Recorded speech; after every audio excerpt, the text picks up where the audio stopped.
Welcome to Is It Beer Yet Video Edition. I am Matt, and this is our 13 beers for Halloween from neozaz.com. And we are finally at beer number 13, titled appropriately 13. No Halloween Horror Nights tie-in, no direct reference. It's just the 13th beer. As part of the project, I wasn't sure I'd actually get 13 done, but I did. And here we are. So the idea for this, the original, actually, there's two ideas in this. The original one was going to be the leftovers. As I was planning out the beers, I was buying stuff by the pound and by the ounce. And as you've heard, if you heard the other episodes, there's been fractions of all those, mainly the ounces too. It's like 2.6 ounces. So that will leave a little bit left over here and there. And I was going to do everything that was left over. I was going to make a beer with. At some points in there, I said, I want to make maybe a half keg of this, or maybe a full gallon of that, or I know this beer should be good. I want other people to try it. Maybe I'll make 12 instead of the 1 gallon, whatever. I made different measurements. And in the end, especially when I realized what kind of time crunch I was on, all except one beer, as you probably know, was 1 gallon. So I had more left over than I needed. And the leftovers were, I'm not even really sure how much beer I needed to make to really, truly use those leftovers. So I switched that plan around a little bit. And I kind of made this a greatest hits. There's almost something from every beer, if not every beer in here, especially when you get, well, actually the base malts cover everything. But like the point is, some specialty malts that kind of stood out in the other beers, ones I hadn't used before, ones that were unique. Hops, definitely. The old standards, some of our favorites, and some new ones. A little bit of everything from those went into the beer, even down to the yeast, which we'll get to. So I do have, let's get to what is in there, because I do have some documentation on this. And starting with the base malts, we have all three base malts featured in these 13 beers. 1 pound of two-row, 1 pound of Maris Otter, and then 9 ounces of Pilsner malt. Then the specialty malts, we have 2 ounces of Munich malt, which were in several of these beers. 1 ounce of Cara Aroma, 1 ounce of 60L, which has also been used in several beers, 1 ounce of Crystal 80, specifically from the Patient Zero beer, had quite a bit of that left over, 1 ounce of black malt, that's from Soul Grabber specifically, and then 1 ounce of rye, which was from Chainsaw Splatter. That was probably the most, my most eager to see what this malt did in this whole experiment. That sentence was poorly worded, but I think you know what I meant. So, of course, milled that twice and then mashed for 60 minutes at 154 degrees. Now on to the hops. So, here we go. This is a lot of hops. 0.1, I'll just say this is all 0.1 ounces of all these in case I miss one of the measurements. But 0.1 ounce of Columbus at 60, 0.1 of Magnum at 50, 0.1 at Galaxy at 40 minutes, of course, all these are minutes.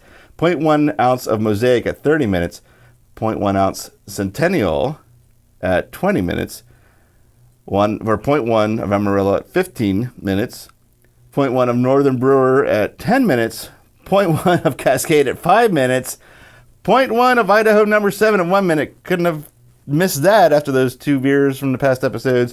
And then finally, I mentioned this, I think it was the second or third episode, one of the favorite hops to work with at Neozaz from all of us when we work together on these beers or tasting beers, 0.1 ounce of Citra at Flame Out.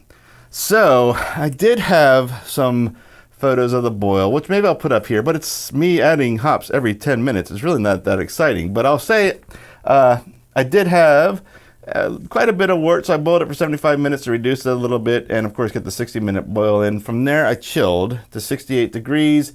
Then I pitched the yeast. The yeast are best of as well, in a sense. I did not use that Belgian yeast. I already used it a second time by accident. If you don't know what I'm talking about, go look at the Scream Ale episode. But I did use the other two that have been featured this year. The Saf Ale SO4, that's the English style yeast. And that was Saf Brew SO4. And then the Saf Ale USO5, that's the American style ale yeast. Put both of those in, 2 grams of each. Fermented for 10 days. Cold crash for 2. Bottle conditioned for 3. Chilled for about 14 hours. This might not even be at true serving temperature. And there you go. 13 episodes. I go to open the bottle before I do the label. At least I've been consistent. But let's talk about the label. Here's a label. It'd be very difficult for me to screw up. Number 13. Neozaz Private Brewing. That's it. No room for typo. I'm surprised I didn't type 14, but maybe I did. I don't know, because I don't remember. I made the label a while ago. But there, finally a label I didn't screw up the text on. So let's give it the old open test with the bottle opener. We got carbonation. Okay, I wasn't quite sure. This one is the youngest beers of all the beers you've seen on this series. If you've seen the entire series, this is the youngest beer at the time of tasting. In fact, there's a lot of good activity in the neck. I'm pretty confident on the carbonation. So here we go. I talk about having no clue whatsoever to expect in this beer. This is the one. I've wondered about others. I've had theories and expectations and ideas. This one, none whatsoever. I'm sure this is not coming across on the camera. One thing I was really surprised about this all the way through boil to bottling is I was sure with those specialty malts this thing was going to be pitch black. It's not. It's very dark brown. In fact, I don't know if you could, again, probably not the best lighting and the best camera to do this, but there's even a hint of brown on the head. So this came out very, very brown, not black. But I think if I threw in 1 more ounce or 1 more addition of some kind of specialty malt in a really dark roasted range, we'd get black. But very surprising, it's brown, not black. I was expecting to be punched in the nose with hops, but there's hops, don't get me wrong. But I'm getting a little roast, a little hops, not a lot. And that's and getting the burn off of the alcohol. I like the head to go. The head is actually, that's pretty impressive considering wasn't really going for any true additions except for the carapils for head retention. But it's a really thick head too. Getting a little, just the first aroma I got on that was just a touch of chocolate, which is interesting because I don't believe there's chocolate malt in there. I just read this. I'm going to have to cheat and look at my notes again. No chocolate malt, so I'm not sure. That must be coming from the black malt. But just a hint of chocolate, little roast, kind of on the coffee side, but really weak. And then like a sweet citrus aroma from the hop, and most of those hops in those late additions were on the citrus and floral side, so that makes sense. All right, I'm actually not as afraid to try this as I was when I first started this video, so let's find out.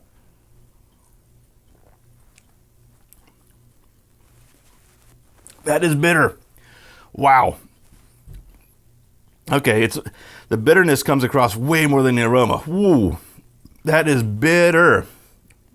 And I would love to say in a good way, but it doesn't taste bad. It's just really bitter. So now that I've got that, I know what it is. Let me see if I get some more out of that. Okay, I'm really tasting that roast now that I got past the bitter shock. It's a roasted bitter. As far as the hops go, nothing past that. There's citrus on the finish. There's a definite earthiness to it. A hop is a plant, so you kind of have that.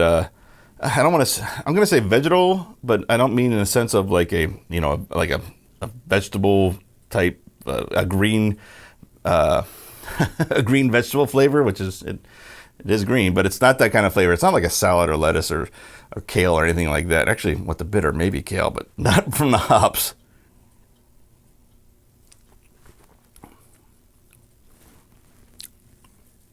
Roasted malts, super bitter, and a little bit of hoppiness on the finish. That's not really distinguishable. This was, it's I was aiming for. Apparently, the bitterness ties my tongue in knots. I wasn't going for anything specific in this. That's what putting all those together did. It made a beer. It is super bitter. It's amazing how much more bitter I'm tasting after the fact. Or how much I'm still tasting. It almost seems like it's more. I'm not sure. I have to drink it to keep it at bay, but that's just going to increase it more.